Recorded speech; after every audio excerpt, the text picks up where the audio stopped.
Judges 6. The Israelites did evil in the eyes of the Lord, and for 7 years he gave them into the hands of the Midianites. Because the power of Midian was so oppressive, the Israelites prepared shelters for themselves in mountain clefts, caves, and strongholds. Whenever the Israelites planted their crops, the Midianites, Amalekites, and other eastern peoples invaded the country. They camped on the land and ruined the crops all the way to Gaza, and did not spare a living thing for Israel, neither sheep, nor cattle, nor donkeys. They came up with their livestock and their tents like swarms of locusts. It was impossible to count them or their camels. They invaded the land to ravage it. Midian so impoverished the Israelites that they cried out to the Lord for help. When the Israelites cried out to the Lord because of Midian, he sent them a prophet who said, "This is what the Lord, the God of Israel, says. I brought you up out of Egypt, out of the land of slavery. I rescued you from the hand of the Egyptians, and I delivered you from the hand of all your oppressors. I drove them out before you and gave you their land. I said to you, I am the Lord your God. Do not worship the gods of the Amorites in whose land you live.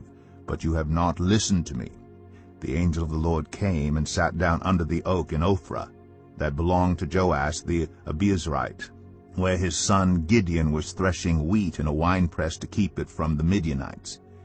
When the angel of the Lord appeared to Gideon, he said, "The Lord is with you, mighty warrior." "Pardon me, my lord," Gideon replied. "But if the Lord is with us, why has all this happened to us? Where are all his wonders that our ancestors told us about when they said, 'Did not the Lord bring us up out of Egypt?' But now the Lord has abandoned us and given us into the hand of Midian." The Lord turned to him and said, "Go in the strength you have and save Israel out of Midian's hand. Am I not sending you?" "Pardon me, my lord," Gideon replied, "but how can I save Israel? My clan is the weakest in Manasseh, and I am the least in my family." The Lord answered, "I will be with you, and you will strike down all the Midianites, leaving none alive." Gideon replied, "If now I have found favor in your eyes, give me a sign that it is really you talking to me. Please do not go away until I come back and bring my offering and set it before you." And the Lord said, "I will wait until you return." Gideon went inside, prepared a young goat, and from an ephah of flour he made bread without yeast. Putting the meat in a basket and its broth in a pot, he brought them out and offered them to him under the oak. The angel of God said to him, "Take the meat and the unleavened bread, place them on this rock, and pour out the broth." And Gideon did so. Then the angel of the Lord touched the meat and the unleavened bread with the tip of the staff that was in his hand. Fire flared from the rock, consuming the meat and the bread, and the angel of the Lord disappeared. When Gideon realized that it was the angel of the Lord, he exclaimed, "Alas, sovereign Lord, I have seen the angel of the Lord face to face." But the Lord said to him, "Peace, do not be afraid. You are not going to die." So Gideon built an altar to the Lord there and called it, "The Lord is Peace." To this day it stands in Ophrah of the Abiezrites. That same night the Lord said to him, "Take the second bull from your father's herd, the one 7 years old. Tear down your father's altar to Baal and cut down the Asherah pole beside it. Then build a proper kind of altar to the Lord your God on the top of this height, using the wood of the Asherah pole that you cut down. Offer the second bull as a burnt offering." So Gideon took 10 of his servants and did as the Lord told him. But because he was afraid of his family and the townspeople, he did it at night rather than in the daytime.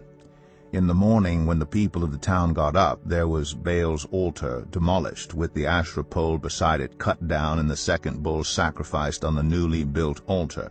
They asked each other, "Who did this?" When they carefully investigated, they were told, "Gideon, son of Joash, did it." The people of the town demanded of Joash, "Bring out your son. He must die because he has broken down Baal's altar and cut down the Asherah pole beside it."